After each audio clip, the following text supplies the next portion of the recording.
श्रीनाथ जी श्री कृष्ण भगवान के 7 वर्ष की अवस्था का स्वरूप है।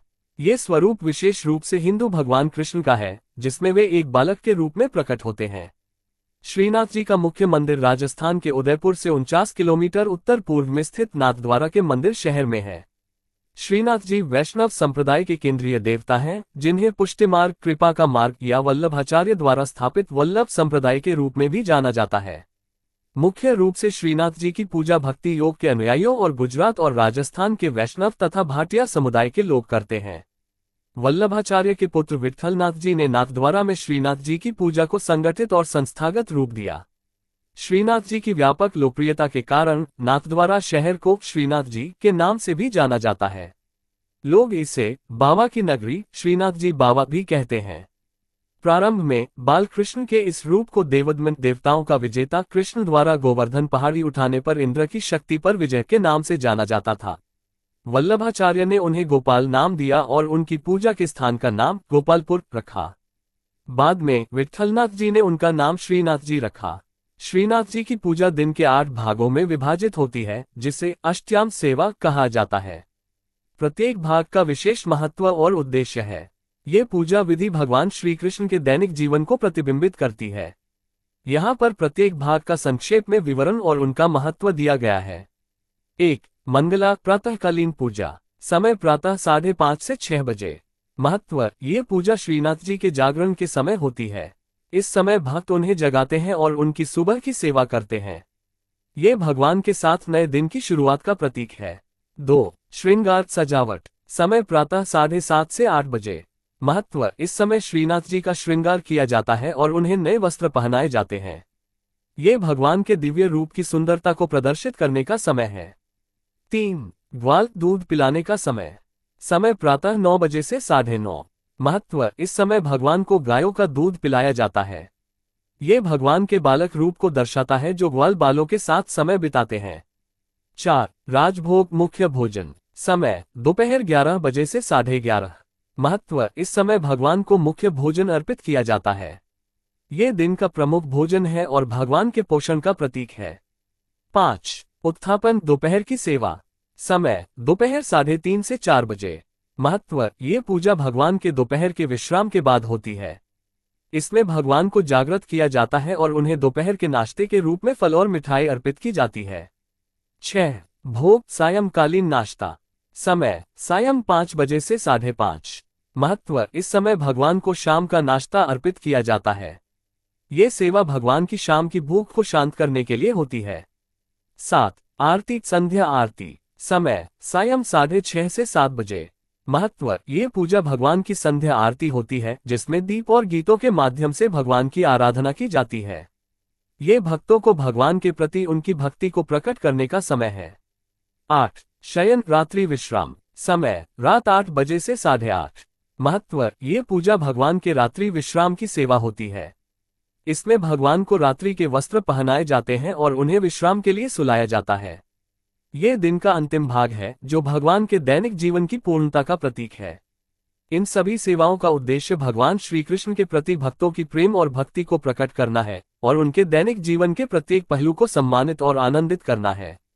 पहला अनुच्छेद। पुष्टि मार्ग के अनुयायियों के अनुसार श्रीनाथ जी के स्वरूप का हाथ और चेहरा सबसे पहले गोवर्धन पहाड़ी से प्रकट हुए थे। माधवेंद्रपुरी के आध्यात्मिक नेतृत्व में स्थानीय निवासियों ब्रजवासियों ने इन गोपाल कृष्ण देवता की पूजा आरंभ की। बाद में इन्हीं गोपाल देवता को श्रीनाथ जी के नाम से जाना गया। माधवेंद्रपुरी को गोवर्धन के पास गोपाल देवता की खोज के लिए मान्यता प्राप्त है, जिसे वल्लभाचार्य ने श्रीनाथ जी के रूप में प्रतिष्ठित और पूजा किया। प्रारंभ में माधवेंद्रपुरी ने देवता के केवल ऊपर उठे हुए हाथ की पूजा की और बाद में उनके चेहरे की भी पूजा की। पुष्टिमार्ग साहित्य के अनुसार श्रीनाथ जी ने विक्रम संवत 1549 में श्री वल्लभाचार्य को दर्शन दिए और उन्हें गोवर्धन पर्वत पर पूजा आरंभ करने का निर्देश दिया। वल्लभाचार्य ने उन देवता की पूजा का प्रबंध किया और यह परंपरा उनके पुत्र विट्ठलनाथ जी ने आगे बढ़ाई। दूसरा अनुच्छेद। श्रीनाथ जी के दिव्य स्वरूप को स्वयं प्रकटित कहा गया है। पौराणिक कथा के अनुसार भगवान कृष्ण की मूर्ति पत्थर से स्वयं प्रकट होकर गोवर्धन पहाड़ियों से निकली थी। ऐतिहासिक रूप से श्रीनाथ जी की मूर्ति की पूजा सबसे पहले मथुरा के पास गोवर्धन पहाड़ी पर की गई थी। 1672 ईस्वी में मूर्ति को मथुरा से यमुना नदी के किनारे स्थानांतरित कर दिया गया और लगभग 6 महीने तक आगरा में रखा गया था ताकि इसे सुरक्षित रखा जा सके।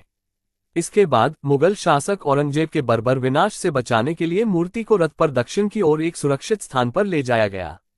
जब मूर्ति सिहात सिंगत नामक गांव में पहुंची तो बैलगाड़ी के पहिए जिसमें मूर्ति को ले जाया जा रहा था मिट्टी में धंस गए और आगे नहीं बढ़ सके। साथ के पुजारियों ने इसे भगवान द्वारा चुना गया विशेष स्थान माना और मेवाड़ के तत्कालीन महाराणा राज सिंह के शासन और संरक्षण में यहाँ एक मंदिर का निर्माण किया गया। श्रीनाथ जी मंदिर को श्रीनाथ जी की हवेली के नाम से भी जाना जाता है। इस मंदिर का निर्माण 1672 में गोस्वामी दामोदर दास बैरागी ने करवाया था। नाथद्वारा मंदिर या हवेली श्रीनाथ जी की मूर्ति जो अब नाथद्वारा में प्रतिष्ठित है, पहले आगरा और ग्वालियर में स्थित थी। जब मुगल शासक औरंगजेब ने हिंदू मंदिरों को ध्वस्त करने का आदेश दिया तो वहां के महंत इस दिव्य मूर्ति को सुरक्षित रखने के लिए वृंदावन से जयपुर और मारवाड़ होते हुए निकल पड़े। तत्कालीन महाराजा ने श्रीनाथ जी को चौपासनी में रुकवाया, लेकिन सुरक्षा की दृष्टि से पाटौदी बाड़मेर के ठाकुर ने इस जिम्मेदारी को उठाया और श्रीनाथ जी को पाटौदी ले गए। वहां श्रीनाथ जी 6 महीने तक विराजमान रहे। इस तरह श्रीनाथ जी का पाटौदी से गहरा संबंध है। जब इस बात का पता चला तो महंत ने मेवाड़ की ओर रुख किया। कोठारिया के ठाकुर और मेवाड़ के महाराणा राज सिंह ने अपने प्राणों की बाजी लगाकर श्रीनाथ जी को नाथद्वारा में स्थापित किया। ऐसा माना जाता है कि प्रतिमा को ले जाते समय रथ मेवाड़ के सिहार गांव में कीचड़ में फंस गया था। इसलिए मूर्ति की स्थापना मेवाड़ के तत्कालीन राणा की अनुमति के साथ एक मंदिर में की गई। धार्मिक मिथकों के अनुसार नाथद्वारा में मंदिर का निर्माण 17वीं शताब्दी में श्रीनाथ जी द्वारा स्वयं चिन्हित किए गए स्थान पर किया गया था। यह मंदिर लोकप्रिय रूप से श्रीनाथ जी की हवेली, श्रीनाथ जी का घर के नाम से जाना जाता है, क्योंकि इसमें एक नियमित गृहस्थी की सभी व्यवस्थाएं हैं। इसमें मूल रथ की आवाजाही होती है जिसमें श्रीनाथ जी को सिन्हार लाया गया था।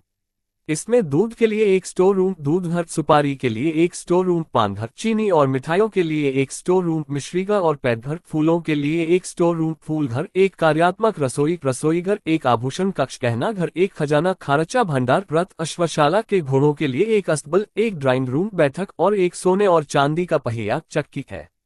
मंदिर की मराठों द्वारा लूट 1802 में मराठों ने नाथद्वारा पर हमला किया और श्रीनाथ जी मंदिर को निशाना बनाया।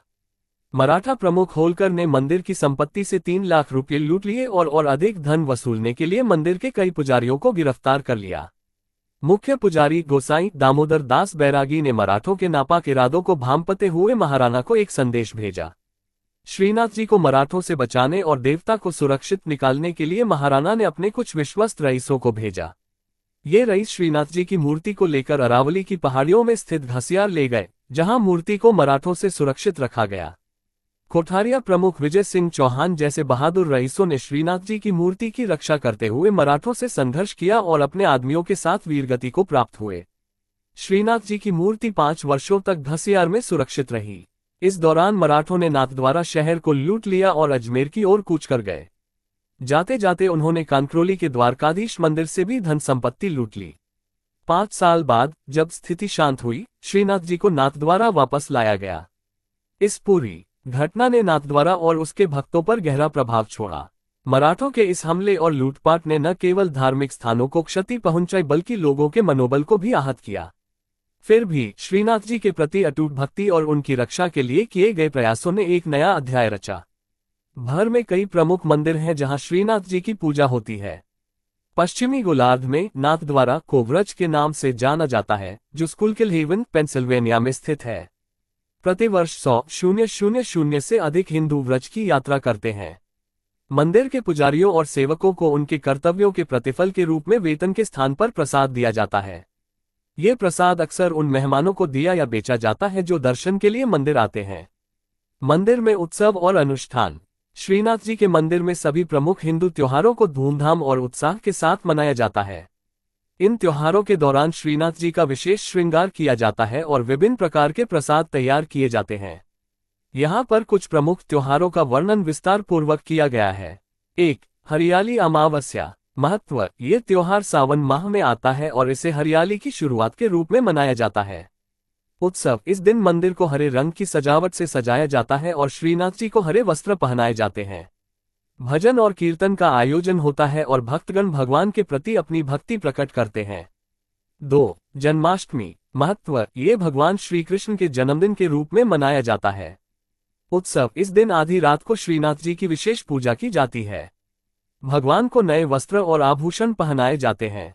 भक्त उपवास रखते हैं और मंदिर में विभिन्न प्रकार के झांकियों का आयोजन होता है। 3. दशहरा। महत्व। यह अच्छाई पर बुराई की विजय का प्रतीक है। उत्सव। इस दिन मंदिर में विशेष पूजा और आरती की जाती है। श्रीनाथ जी को विशेष श्रृंगार में सजाया जाता है और रामलीला का मंचन भी किया जाता है। 4. दीपावली। महत्व। ये रोशनी का त्योहार है और भगवान राम की अयोध्या वापसी का प्रतीक है। उत्सव। मंदिर को दीपों से सजाया जाता है और रंगोली बनाई जाती है। श्रीनाथ जी को नए वस्त्र पहनाए जाते हैं और मिठाइयों का विशेष भोग अर्पित किया जाता है। 5. अन्नकूट। महत्व। ये गोवर्धन पूजा के रूप में मनाया जाता है। उत्सव। इस दिन भगवान को 56 प्रकार के व्यंजनों का भोग लगाया जाता है, जिसे 56 भोग कहा जाता है। भक्त बड़ी संख्या में इकट्ठा होते हैं और भगवान को अन्न का ढेर अर्पित करते हैं। 6. मकर संक्रांति। महत्व। ये सूर्य के मकर राशि में प्रवेश करने का दिन है। उत्सव। इस दिन भगवान को तिल और गुड़ का भोग अर्पित किया जाता है। पतंगबाजी का भी आयोजन होता है। 7. प्रबोधिनी एकादशी। महत्व। ये देवउठनी एकादशी के रूप में भी जानी जाती है और भगवान विष्णु के जागरण का प्रतीक है। उत्सव। इस दिन भगवान को विशेष पूजा अर्पित की जाती है और मंदिर में विशेष भजन और कीर्तन का आयोजन होता है। 8. तीज और गणगौर। महत्व। यह क्षेत्रीय त्योहार हैं जो विशेष रूप से महिलाओं द्वारा मनाए जाते हैं। उत्सव। इस दिन महिलाएं व्रत रखती हैं और भगवान से अपने परिवार की सुख समृद्धि की कामना करती हैं। मंदिर में विशेष पूजा और सजावट की जाती है। इन सभी त्योहारों के दौरान श्रीनाथ जी का विशेष श्रृंगार किया जाता है और भक्तों के लिए विविध प्रकार के प्रसाद तैयार किए जाते हैं। मंदिर में भव्य आयोजन होते हैं और दूर दूर से भक्तगण इन उत्सवों में शामिल होने के लिए आते हैं। ये सभी त्योहार श्रीनाथ जी की भक्ति और श्रद्धा को प्रकट करने का एक माध्यम होते हैं, जो भक्तों को आनंद और आत्मिक शांति प्रदान करते हैं। कला और संस्कृति में श्रीनाथ जी के अनुयायियों का हिंदू कलाओं पर महत्वपूर्ण प्रभाव है, विशेष रूप से उनके द्वारा विकसित की गई पिछवाई चित्रकला के रूप में। ये चित्र कपड़े, कागज, दीवारों या मंदिरों की झूलन के रूप में हो सकते हैं। ये बारीक और रंगीन भक्ति वस्त्र होते हैं जो श्रीनाथ जी की छवि पर केंद्रित होते हैं। नाथद्वारा पिछवाई कला नाथद्वारा पेंटिंग का केंद्र है। नाथद्वारा शहर राजस्थानी शैली के लिए जाना जाता है, जिसे पिछवाई पेंटिंग कहा जाता है। इन पिछवाई चित्रों को नाथद्वारा के प्रसिद्ध समकालीन कलाकारों द्वारा नाथद्वारा मंदिर के चारों ओर की दीवारों पर चित्रित किया गया है। पिछवाई चित्रकला न केवल धार्मिक भक्ति का एक माध्यम है, बल्कि यह कला की उत्कृष्टता और सौंदर्य को भी दर्शाती है। इन चित्रों में भगवान श्रीनाथ जी के विभिन्न स्वरूपों और लीलाओं को दर्शाया जाता है। प्रत्येक चित्र में रंगों का चयन, डिजाइन और बारीकी से की गई सजावट अद्वितीय होती है। नाथद्वारा के कलाकार इस कला को पीढ़ियों से संजोए हुए हैं और इसे आगे बढ़ा रहे हैं। इस पेंटिंग की बारीकियों और विषय वस्तु में गहनता होती है, जिससे इसे देखने वालों को एक विशेष आध्यात्मिक अनुभव होता है। नाथद्वारा पिछवाई कला ने न केवल भारत में बल्कि अंतर्राष्ट्रीय स्तर पर भी अपनी पहचान बनाई है। नाथद्वारा में पिछवाई पेंटिंग का महत्व केवल धार्मिक ही नहीं है, बल्कि यह सांस्कृतिक धरोहर का एक महत्वपूर्ण हिस्सा भी है। इन चित्रों में जीवन के विभिन्न रंग, ऋतुएं, त्योहार और श्रीनाथ जी की लीलाओं को चित्रित किया जाता है। इसके माध्यम से कलाकार अपनी भक्ति और कला दोनों को एक साथ व्यक्त करते हैं। इस प्रकार श्रीनाथ जी के अनुयायियों ने हिंदू कला और संस्कृति में पिछवाई चित्रकला के माध्यम से एक महत्वपूर्ण योगदान दिया है, जो आज भी नाथद्वारा की दीवारों और मंदिरों में जीवित है और हर साल हजारों भक्तों और कला प्रेमियों को आकर्षित करता है।